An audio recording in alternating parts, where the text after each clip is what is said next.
Welcome to Down to Business. I'm Leo Johnson. Working with sustainable business is what I do. Since 2005, BBC viewers have been voting for their favourite businesses from the 72 World Challenge finalists. But are these pioneering ventures realising their full potential?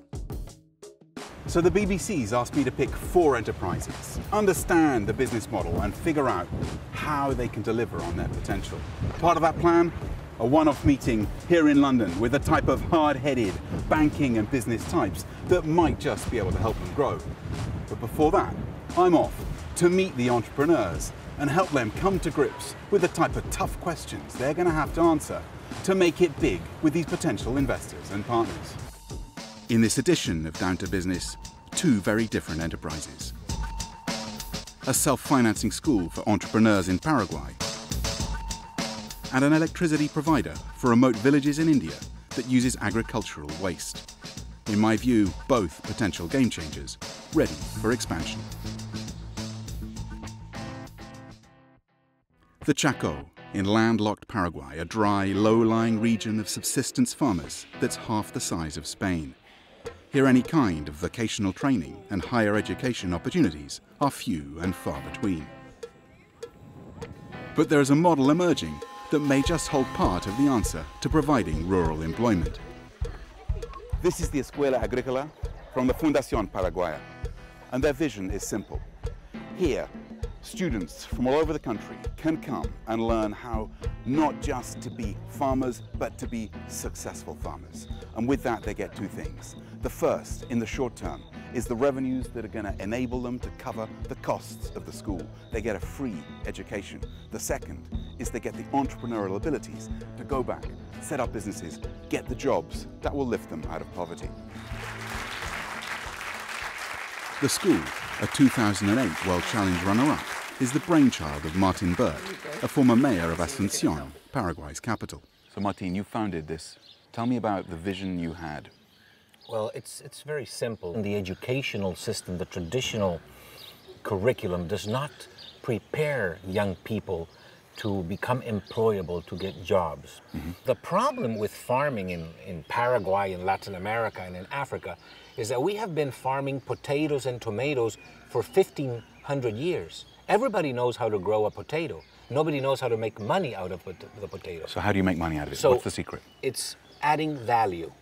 Students should learn what value added is, because or else poor farmers in developing countries always get the short end of the stick.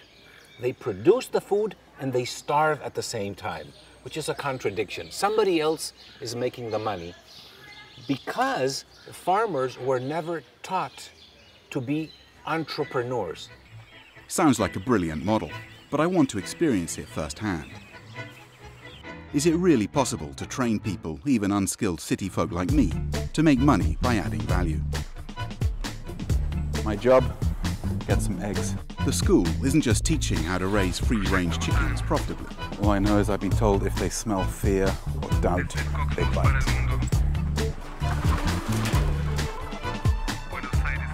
Students work while learning about production lines, feed-to-weight ratios, disease prevention. It's about animal welfare and maximizing return.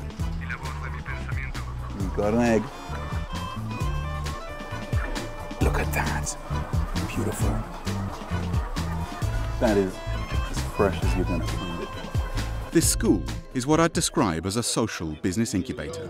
The students run 17 micro-businesses, from ecotourism to yogurt making,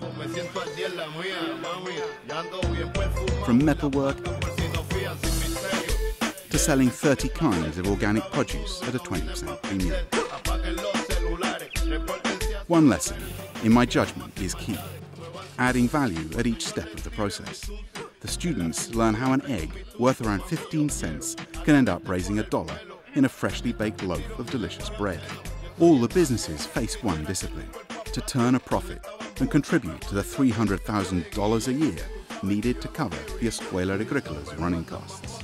After 5 years, the school is breaking even, having generated just over $5 million for Paraguay's economy from additional tax revenue and saving on state subsidies. But in my view, it's not the financial capital. it's the human capital that matters most. According to Martin Burt, not one of the graduates has failed to go on to higher education or get a job. My final task, joining Sandra Jimenez and Magdalena Pereira, it's time to hit the street and start selling. The girls get a 10% commission on what they sell, and something that would have been unthinkable without Escuela Agricola, the chance to start planning their careers.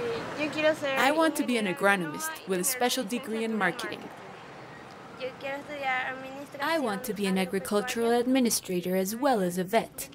I want to have a school like ours because it makes a good profit. And key to those profits is the school's hotel. It generates 40% of the revenue, helping the school to break even. But what's next? We think that by 2017, we can have 50 replicas in Latin America, in Africa, and in Asia. Africa, Asia, 50 schools like this across the world. With the World Challenge 2008 prize money Martin Burt invested in setting up a second school. But if the schools are only breaking even, how will he realize his dream of up to 50? I've got a question. Is Burt taking his own medicine? What are the commercial credentials of the school? First is, if the dream is to replicate, the one thing that is clearly going to be the driver of that is if the underlying business model is profitable. Right. So if you just talk me through this. Looking at the numbers, the hotel accounts for almost half the revenues with less than 20% occupancy.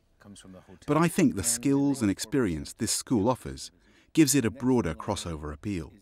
With a few additions, they could fill up those empty rooms, enough to put the school into profit. And with a model that's profitable, suddenly he's got a proposition to take to potential partners and investors in London. Could it be that within the sustainable model that you've got, could you have a pool that's a sustainable pool, that's using the best sustainable practices with a river running through it? But not just that, could you then have, by the pool, a restaurant which is taking stuff like this, again, high value added, but turning it into premium? Do some of those thoughts make sense? Yeah, it makes sense. It makes sense, and it's moving to a different level. So is what this place about in the end? Empowerment. The jobs and the university places that are going to lift them out of poverty. The question now is, will this model, with all the potential it's got to impact the lives of these young women and men and women all over the world, will this model get scaled up? I'm looking forward to meeting Martin Burt in London, where he'll have a chance to thrash out with our panel of practical business experts just how that global target of 50 Escuela Agricola clones can be reached.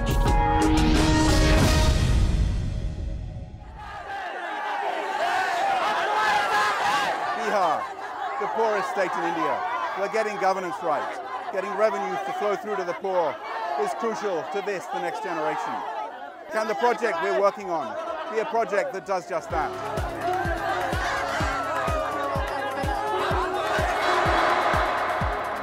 A drive around Bihar at dusk, and not a single house has lighting. The only lights are those from our headlights. India has one of the fastest growing economies in the world, but rural areas such as Bihar are clearly not benefiting. What's the substitute? This, the kerosene lamp. Easy, effective, but it costs the poorest of the poor 70% of their income, and the WHO estimates that it's responsible for 2 million deaths a year from fires and the impacts of air quality. Last year, World Challenge featured Husk Power Systems, a company bringing safe light and power to Bihar's villages. The company has a radical vision. Take the rice husk discarded during milling and gasify it to produce electricity in a mini power plant that can supply over 1,000 homes. The benefits? Reduced greenhouse gas from rotting rice husks and fossil fuels, halving the costs of energy for the poor, and bringing power, trade and jobs to people whose annual income is an average of $160. But that's not all. From the char, the ashes of the burnt waste, it can sell silica at $1.50 per kilo for lipstick and glass. And with the rest, it can make incense sticks, covering up to 30% of its costs. Replicable in other poverty-stricken parts of the world? All they need is two things: farm waste and people without power. A formula that would work for about a third of the world's poor. Husk Power Systems has gone from 1 to 67 plants in 4 years. Rural energy is not my forte. On this trip, I've been joined again by Karen Westley, a domestic energy and social investment expert with Shell. They're onto something. These guys are really onto something. I'm looking forward to meeting them. We're on our way to meet the two key entrepreneurs behind Husk Power Systems: CEO Ganesh Pandey. Hi guys. And Business Development and Strategy Head Puneet Rustagi. It's been an amazing journey so far, and you've cracked some of the really hard nuts of rice husk gasification here in India. Where do you see yourself going from here? What's next for you?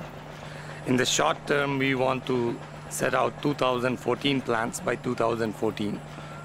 And in about another 5 to 10 years, we are shooting at least 10% of energy deprived people in the world.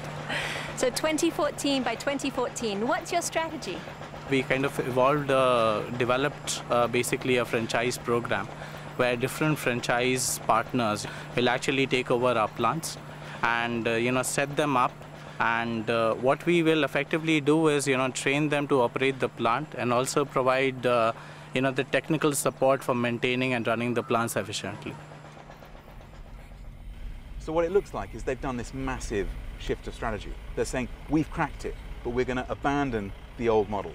We used to build, own, operate, maintain, boom, which is a whole load of work. Forget that. Instead, we're going to build them and then just sell them off and get a fee for maintaining.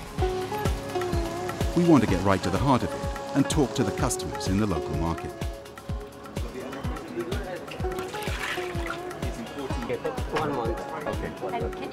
If they increase the price, okay, is that a big problem for all these people, or can they still afford it? We were told that they'd pay up to 20% more, rather than risk losing the service. In fact, many wanted to see the service improved and extended. So there is demand, in fact a willingness to pay even more. But is this model going to work at the next level for the entrepreneur? Kushwaha Ji is installing his first system.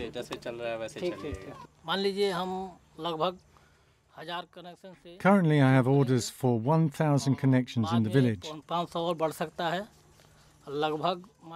And I'll charge about 80 rupees per month for each 15-watt connection. After my expenses of about 40,000 rupees, that leaves me another 40,000 rupee profit per month. It looks good. The economics are so favourable for Kushwaha Ji that he already wants to open 5 more plants in the area. The key to it is the combined revenue streams. Will there be enough to attract the big investors? Business Development and Strategy Head Puneet Rustagi goes over the figures. These are the cash flows on a per year basis, which is about, in a regular running plant, $4,700 per annum. Okay, so look, it seems to me that we should talk about it. But Karen and I have got a nagging doubt. For Rustagi's plan to work, he's going to need a lot of capital. To build 2,000 plants could require investment of up to $250 million. How will Husk Power Systems get it? So how are you going to get the financing then? That is the tricky bit. It's about convincing one of these banks. Till we get a bank convinced or till we get some other financing institution involved in it, there is no going too forward in this. And there's only one thing that's going to convince the banks: reducing the risk for them in this new and untested sector. Pandey thinks he has the answer: his own guarantee to the banks. We guarantee the bank, basically their investment, on their investment. We give the guarantee for the entrepreneur. They give the money to the entrepreneur, and it becomes a tripartite relationship. But Husk Power Systems needs more, much more in guarantees to get investment of $200 million or more. I suggest a multilateral development bank. Would you not want to look for a multilateral as well? An IFC, for example, providing a guarantee? That will work as well. That will work very well. If Ganesh Pandey can tell the banks that their risk is covered by a guarantee from a multilateral, he's in business. Next stop is going to be making the right introductions in London at our face-to-face meeting with top business partners and investors. So what are these guys doing? They're changing the ecosystem. They're changing what happens in the rice fields. They're changing village life, substituting in clean power for kerosene, and they're creating a new class of social entrepreneurs in India. Join me, Leo Johnson, on Down to Business in November as our 4 social entrepreneurs come to London to meet the bankers and business types that might just help their businesses grow.